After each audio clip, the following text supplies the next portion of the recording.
Assalamualaikum warahmatullahi wabarakatuh. Selamat datang ke channel Nur. Ini Keri Love. Kawan-kawan, Kak Nur nak masak ni untuk rumah ni. Nanti baru Kak Nur buat video masak seperti biasa. Masih dekat dapur. Kak Nur nak buat aktiviti luar pun tak sempat lagi kawan-kawan. Hari ni Kak Nur nak pergi tolong ada kawan tu buat majlis kahwin. Jadi kita nak tolong lah. Jadi Kak Nur buat hanya dekat di dapur je. Okey kawan-kawan, Kak Nur nak sambil-sambil siang-siang sayur ni, Kak Nur sayang siang sayur bayam. Kita buat tumis air je lah bayam ni. Lepas tu Kak Nur ada buat sambal ayam. Nanti kawan-kawan boleh tengok resepinya. Cara Kak Nur buat sambal ayam. Dan ada tadi buat telur mata masak kicap. Sebab suami Kak Nur dia tak makan ayam. Jadi Kak Nur buatkan telur. Dan ada sayur. Itu sajalah. Okey. Selalunya setara Kak Nur cerita sikit ya. Kawan-kawan semua tahu dalam hidup Kak Nur dikelilingi oleh orang-orang yang sangat baik kawan-kawan. Sama ada saudara, keluarga atau orang asing, sama ada kawan. Alhamdulillah Kak Nur sentiasa dilindungi dan dibantu oleh kawan-kawan. Istilah paling tepat ialah jiran. Okey, bagi Kak Nur jiran bukan setakat jiran ataupun orang yang duduk sebelah rumah kita. Okey. Jiran ni kalau dalam Islam ada 40 kiri, 40 kanan, 40 depan, 40 belakang. Kalau Kak Nur ni maknanya satu kampung lah jiran Kak Nur. Ya. Dan kita juga ada adab dengan jiran. Kak Nur tak nafikan ketika Kak Nur masih agak sedikit muda-muda dulu. Kadang-kadang kita ni tak belajar menghargai jiran. Okay? Sebab kita muda mungkin kita ingat kita lah. Kita ingat kita betul kan. Kadang-kadang kita juga hampir-hampir menjadi manusia yang kurang cantik sikapnya. Dan Kak Nur akui itu sebab kita kadang faktor usia muda. Kadang ada juga mungkin kita tak sedar kita telah mengecewakan orang-orang yang dianggap jiran, okey? Sebab kita ni, biasa kawan-kawan, Kak Nur ni muda, pernah muda. Kadang-kadang kita orang muda ni, kita je betul. Orang lain tu salah, okey? Kak Nur dikurniakan jiran-jiran di mana pun Kak Nur duduk. Dikurniakan jiran-jiran yang sangat-sangat baik. Kawan-kawan mungkin tahu kan, Kak Nur ni anak sulung daripada 11 adik-beradik. Daripada keluarga Kak Nur.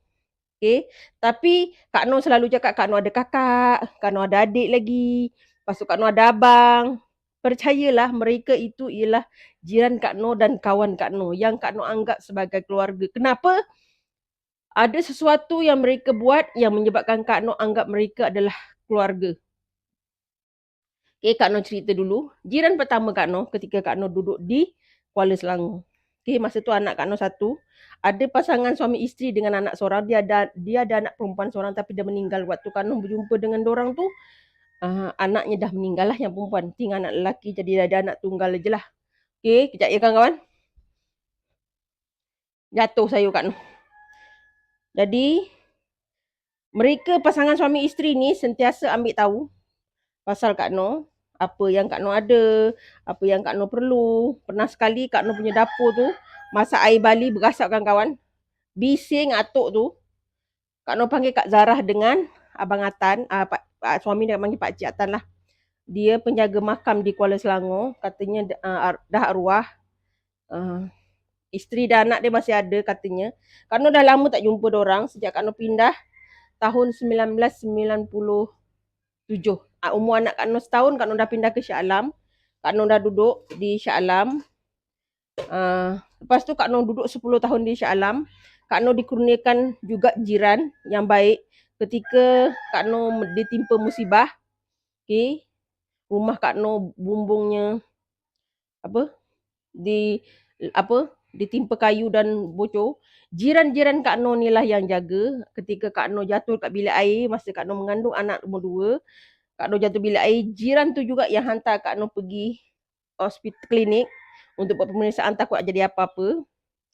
Ketika Kak Nur pergi hospital, jiran ini jugalah, jiran di kampung tu jugalah yang bantu Kak Nur, yang tolong tengokkan anak Kak Nur ketika Kak Nur dekat hospital bersalin anak nombor 2, yang anak yang sulung tu dijaga oleh kawan dan juga jiran. Dan kemudian ketika itu kita ada juga melakukan kesilapan, kita kadang-kadang ada satu masanya kita macam meremehkan pertolongan orang dan Kak Noh pernah melakukan kesilapan itu. Dan sampai sekarang Kak Noh ingat, Kak Noh jangan sesekali mengulangi benda yang sama. Okay? Kita berbeza pendapat dengan orang itu betul. Kita boleh. Tapi dalam masa yang sama kita kena ingat waktu kita susah, mereka yang ada dulu. Kak Noh bukan menafikan kebaikan adik-beradik ya. Jatuh lagi kayu. Tapi kerana adik-beradik jauh dari kita. Kak Noh dengan adik-beradik nak datang ke tempat Kak Noh tu berkilo-kilometer jauhnya, berjam-jam. Jadi mereka tidak akan ada pada waktu ketika Kak Noh betul-betul susah dan memerlukan bantuan. Okay? Setelah dekat sana, Kak Noh lebih kurang hampir 10 tahun di Shah Alam. Kak Noh pindah ke Bukit Kabangkong sekarang, Kak Noh kampung yang Kak Noh duduk. Kak Noh duduk sini dah hampir 20 tahun. Kawan-kawan bayangkan, kawan Kak Noh, kawan jiran, kawan baik Kak Noh ialah jiran Kak Noh. Kami berkawan ketika kami masih remaja, umur belasan tahun, sehinggalah umur dalam 19-20 macam tu. Dan kakak Kak Noh, ya, kawan-kawan kena tahu, kakak Kak Noh, Cik Sal adalah orang yang juga bertanggungjawab yang menolong Kak Noh ketika susah. Rumah kawan-kawan tahu Cik Sal adalah ada channel dia kan. Kawan-kawan boleh support dia juga. Channel Cik Sal itu ialah kakak angkat Kak Noh yang juga jiran depan Kak Noh sebelah kebun tu, itu rumah Cik Sal. Okay, sebelah ni ialah adik Cik Sal. Depan sana adalah adik Cik Sal dan depan ini ialah anak buah Cik Sal. Semuanya keliling ni ketika Kak Noh susah, mereka adalah orang pertama yang membantu Kak Noh dulu. Kak Noh masuk ICU berminggu, masuk hospital berbulan-bulan, mereka yang menguruskan anak-anak Kak Noh, makan minum dorang. Ketika suami Kak Noh sakit, pergi hospital, mereka juga yang menguruskan anak-anak kat rumah, hantar makanan, hantar ke sekolah pagi petang. Kawan-kawan bayangkan. Kak Noh sedikit sebab sebenarnya. Sorry kawan-kawan. Sebab Kak Noh tak akan dapat yang jiran yang betul-betul faham dengan Kak Noh, tahu perangai Kak Noh, tahu kekurangan Kak Noh, tapi mereka masih lagi menjaga Kak Noh. Ketika sakit, apa pun Kak Noh dalam kesusahan, mereka akan jadi orang yang pertama. Okay? Hantar anak Kak Noh ke hospital. Macam adik Kak Noh tu, masa Kak Noh masuk hospital, dia bawakan anak-anak Kak Noh berziarah Kak Noh ke hospital. Masa suami Kak Noh sakit pun dia bawakan anak-anak supaya dapat tengok Kak Noh dengan suami. Susah macam mana dia akan tanya. Dia orang panggil Kak Noh Umi. Dia katakanlah apa-apa kita bagi tahu. Jadi sebab itu Kak Noh, selain daripada keluarga kandung yang ada talian darah, mereka juga adalah keluarga Kak Noh yang Kak Noh tak boleh abaikan. Okay? Kak Noh tak nafikan, Kak Noh rasanya lebih rapat dengan dorang daripada adik-beradik kat kampung. Bukan sebab Kak Noh tak sayang, tak. Sebabnya ketika Kak Noh susah, mereka akan datang dulu.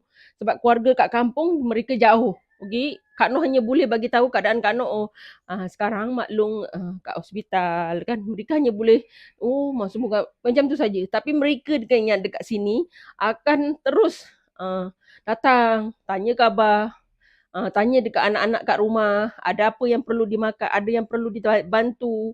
Diorang akan hantar sarapan, diorang akan hantar makanan tengah hari. Kan? Sebab itu, jiran itu bukan setakat jiran. Tapi jiran itu adalah keluarga bagi Kak Noh.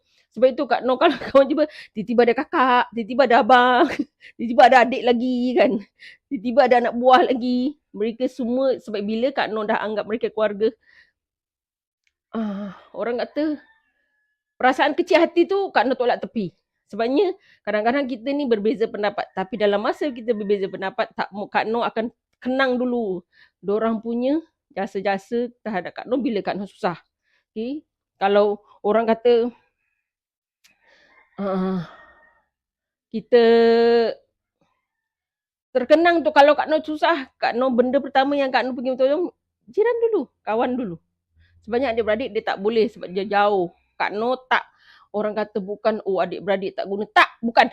tolong jangan anggap begitu. Sebab bagi Kak Noh, hubungan darah itu dicincang macam mana takkan putus. Tapi mereka ini jiran-jiran yang sentiasa ada alert dengan keadaan Kak Noh. Malah orang kampung, ketika Kak Noh susah, mereka kutip derma. Kak Noh dapat beratus-ratus ringgit daripada seluruh kampung mereka bagi untuk bantu Kak Noh ketika Kak Noh dalam hospital. Begitu juga dengan suami Kak Noh sakit dulu. Diorang akan bukakan tabung derma dan mereka ramai yang bagi. Kak Noh tak nak tahu berapa yang mereka bagi sebab hakikatnya mereka bagi. Dan itu menyebabkan Kak Noh selesa duduk kampung ni lebih dari 20 tahun. Walaupun kadang-kadang Kak Noh akui ada juga yang tak berapa selesa dengan Kak Noh yang muka mulut macam bergetih jagung ni, tapi hakikatnya mereka adalah jiran-jiran yang terbaik. Bagi Kak Noh, jiran bukan setakat jiran, tapi jiran itu adalah ahli keluarga Kak Noh. Sebab mereka dulu tahu, orang pertama tahu yang Kak Noh dalam kesusahan. Adik-beradik kandung itu mereka ada tempat sendiri dalam diri Kak Noh. Tapi jiran-jiran juga ada tempat yang special dalam hati Kak Noh. Okey, itu saja. Kak Noh pasal cerita pasal jiran ni sebenarnya lebih sedih daripada dengan cerita pasal adik-beradik. Sebab adik-beradik dah confirm lah kita tahu hubungan kita kan. Tapi bila dengan jiran ni kita terharu sebab mereka sanggup bersusah payah untuk kita. Okey, bersyukur selalu dengan apa yang telah diberikan kepada kita dan jalaninya dengan ikhlas. Salam sayang dari Kak Noh. Assalamualaikum. Jaga diri selalu kawan-kawan.